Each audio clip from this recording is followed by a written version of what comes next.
in any video. You get that now? So there's a chance. And one video is enough. In this instance, there are thousands, right? But one video is enough to depict the true picture of what it is to live under the propaganda of APC, where people who are not at war. Are you with me? The country that is not at war, as the politicians are saying, is having ingrowing, multitude of refugees. People are leaving their homes. These are not communal clashes. You know those communal clashes, they will say two communities are fighting and the people are running away and all that. No. These are invaders going into carefully selected communities. Somebody said, is Niger State not a Fulani state? No, it is not. But you know why the Fulanis actually have access to power there? It's a different story. But whoever has the power should protect everyone, you know? And that's why you have to know them as Fulani terrorists. Do you get me now? So they have these chosen selected areas where these attacks are taking place. Areas where they have full control. They don't need to invade such areas anymore. But areas where they know that they do not have any at all, and selected, carefully selected. And that's why they call it, systemic ethnic cleansing. So if the president of a country is not aware of that, or if security officials could not pull all of that together to say, this could be the only drive, and that is enough to wipe these rogues off, Abi. So if they couldn't do that, then everybody's done for. Everybody. That was Niger State. Some people were traveling through Benue State, right? But they had to stop midway because terrorists struck and kidnapped some of the travelers in Benue. Fulani segunda mapudi na road mito ogijo chacha shinchi awuna James awla me awati ata ikwenya yo na one DPO ne all of us like they carry leg run they begin they run back.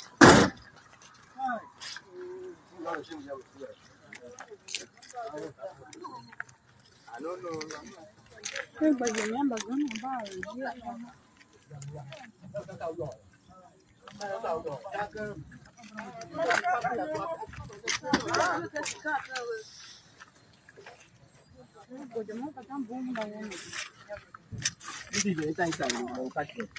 Oje wo na ba chi wo tu ogbo to e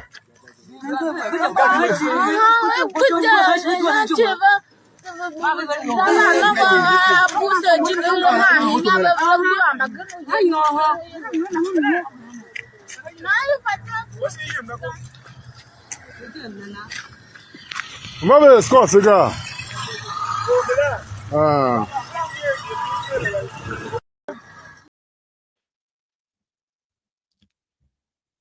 People's sort of life every day, the life that the APC Egbekegbe is telling everybody is right. It's not that bad. It's not that bad as you are trying to make it, you know. People have resorted to self-help. The security officials seem to be so overwhelmed. But criminal politicians are saying everything is fine. Citizens are pointing out saboteurs, or like a sabotage, compromised system. They have pointed out that they spotted helicopters hovering around their communities days before the attacks. They are personally convinced that the terrorists are being allowed to actually do what they are doing, for God knows why. Yeah? So the evidence is everywhere. Unfortunately, it should blow over. And where they can't make it blow over so that nobody will be talking about it anymore. And they quickly come around to twist it, confuse you until it is blown over, like it blows over. Yeah. So where is Kolu? Well, Kolu is in Owerri, currently being hosted by Hopeless Usodingba and the Hopeless Usodijo to launch a book. That's why it's there. Launch a book that tells Nigerians about the success decade or success 10 years of the APC progressives Egbekegbe running Nigeria, that you have a lot to celebrate. Nigeria has moved far, far, far off from where it was 10 years ago. That is what they are celebrating in Imo. That's what they are celebrating in Imo. And I know that if you are an average Ronuku, right, from somewhere in these attacked communities, especially in Kwara, I don't know how you're going to feel reading the comments of your fellow Ronukus, all right, laying down this whole thing. And you have done same probably several times to other places, but now it is happening very close to home. I don't think it will actually make any difference, so to say. A lady, yeah, a lady, a barrister. She's a lawyer, by the way. Let me put up 1 sec. Her name is Sommie Maduagwu. First, let me say thank you to Totu. Totu, my man. Thank you, Baba, for your super chat. So a quick one, though. Like, if you are feeling generous this evening, I've got this fundraiser that I'm trying to kind of like raise £1,000 every month to supplement my platforms, of funding and all that. And I have put that up now for like a week, and I've successfully like raised £220. So the month ends today. And if you are feeling generous too, I'll share the link in the comment. Please use it. Every penny counts and every support matters, right? Thank you. Thank you, Totu. Indeed, we must try to help. I don't know how we kind of do that, but we have to try to help by some ways, right? Reformatting the minds of the people whenever they are dealing with these rogues and what they are consuming from them as well. So yeah, the media plays a very huge role. And that's why people like us or platforms like ours are considered as rebel platforms, because our own sort of like messages are very raw. They are messages that are undiluted, like, sure you get. And that is a threat to an already compromised media whose job is to lie to you. Even when you are dying, when your communities are being burnt down, the media will come around and try to make it something else. Do you get what I mean now? So yeah, our platform or these kind of platforms are not conventional. I think that's the word, conventional. Now, a lady who, like many others before her, and possibly like many after her, will still do, Sommie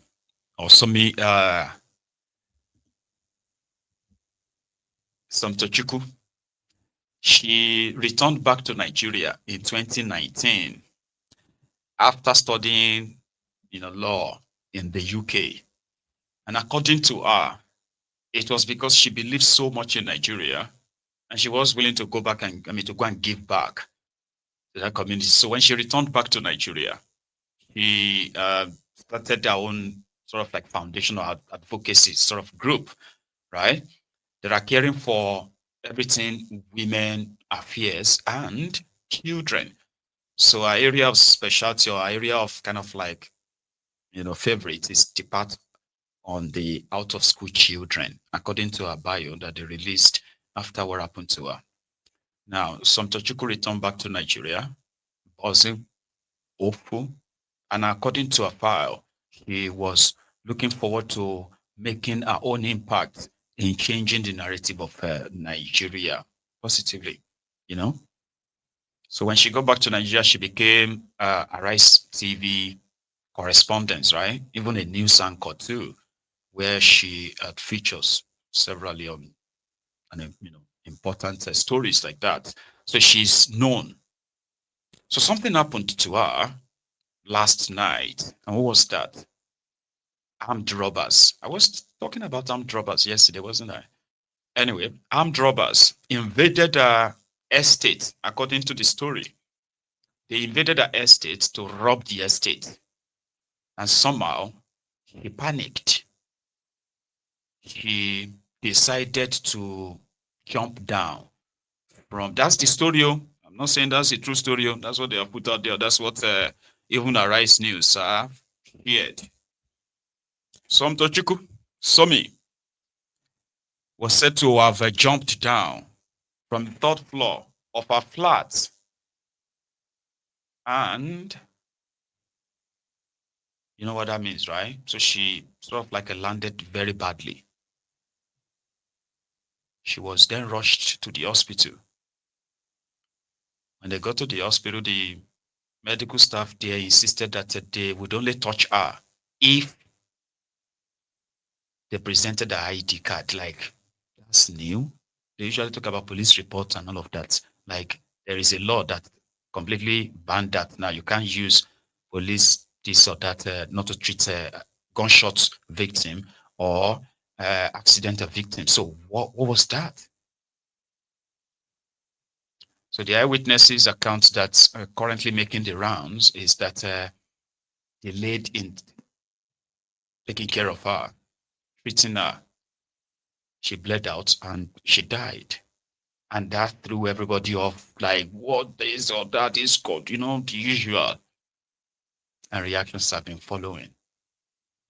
Well, in the process, somebody who is very active. When she moved back to Nigeria, there was a time she had a moment of reflection. She said, I moved back to Nigeria of my own volition.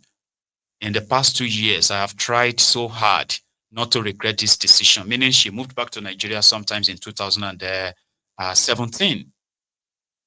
Then she also shared something like in 2013, this one is like this is like 12 years ago. I'll pray for Nigeria before I go to bed tonight. Before she went to Nigeria, she's praying for Nigeria, right? Then, Somtoshku in August shared another tweet that said, I pray from the depth of my heart that Nigeria never happens to me or anyone I care about. And this was 25th of August. By the 29th of September, Nigeria happened to her. And reactions have been following that, like, oh, if she had stayed back in the UK, she would still have been so very successful. And she probably would, a lot of. But it has happened. A guy who is a colleague reacted, as many others, talking about the state of things in Nigeria. Many others are also questioning, like, did the armed robbers rob other people or did they steal? And there is a security guy that also got killed in this process. So presently, it's like 2 people got killed. So did the armed robber kill him? I'm sorry, killed her rather, or it was like she jumped to her death, or did they actually come for her? And then they made it look like she's trying to jump away and all of that. And the story of armed robbers came shooting this 15 armed robbers and all that. They were robbing people. No. Is it that our story is so huge that other stories, like I explained earlier, are being sort of like seconded, irrelevant?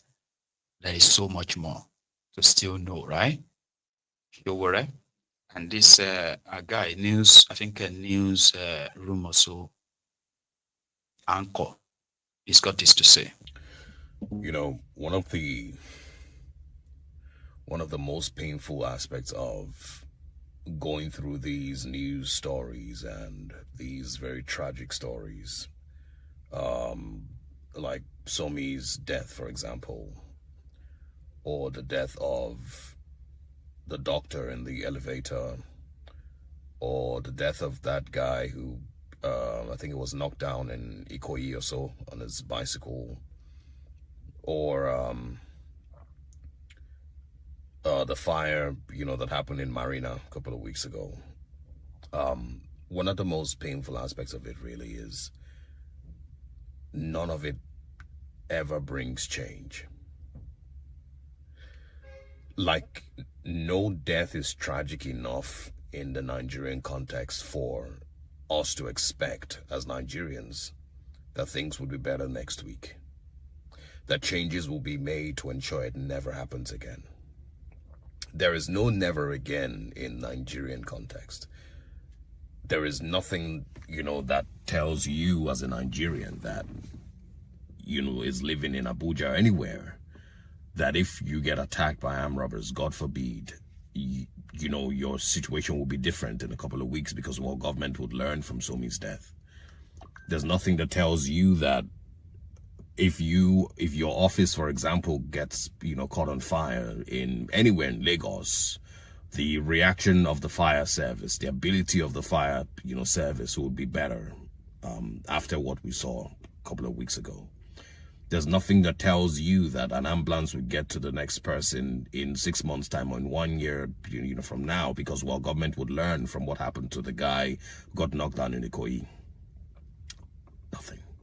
There's no never again. This would never happen. Nothing changes. And so when I tweet stuff like a country without an ambulance, it's from a place of pain. A country you can't call an ambulance, because I know that it's not going to be different next week or next month or in 4 years. Since when I born you never seen this kind of abuse before. Turubu, I must abuse you. Turubu, number 1, Ogu Okiyopa. Turubu number 2, Ogu Okiyoma. Turubu number 3, Ogu Okiyo your children. Turubu number 4, Ogu go bury all your family. Turubu is a goat to you. A goat to you. Turubu is a goat to you. And Wausa. Somebody said, did you ever know what happened to that guy after that? Because we've never heard from him again. He ate. Brother, thank you very much for your generosity as well. Bless you. And thank you. There is nothing called never again in Nigeria. Something happened now and they're like, everybody's enraged. They're like, no, this thing must not happen again. Never again. No, not in Nigeria. I spoke about that earlier. Why? Fed people with so much that all the most that people knows is fear. And even the government don't really have to lift a finger. Okay. So if they knew better, they would do better. I agree. If you don't fight back, wish all help. Biafra and Oduduwa. That's where everybody is going to end anyway.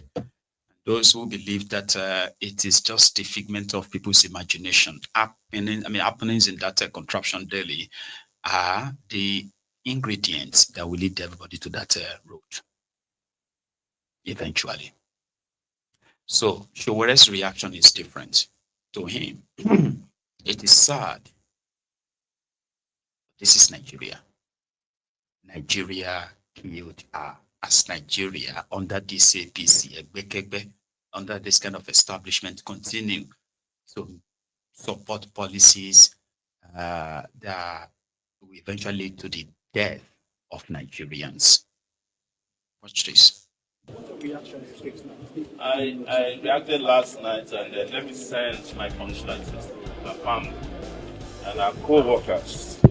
I knew, even without having been told, that she's a victim of Nigeria. Yes, Nigeria happened to her. I was reading on my way here, I've not confirmed, that they robbed every flat in that building. They called the police. Police did not show up until after she had jumped out of her window, gotten injured, and had no emergency support. She was found alive by the police, but when she asked to be taken to the hospital, the police said they had no fuel in their car.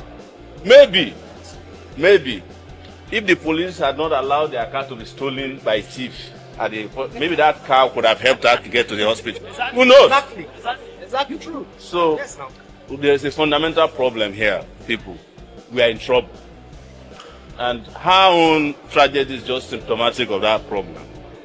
But I feel so bad for her. I feel bad for her that today maybe I would have visited her family, but I have to be in court. So again, my condolences. But Nigeria happened to her. Nigeria has been doing people dirty everywhere. And her own case came to the surface because she's a member of the elite class. As we are speaking, they are killing people in droves in Kwara State. Those ones don't even hear from the police or army. They have been left on their own. The people of Zamfara have been left to their fate. People of Kaduna have been left to their fate.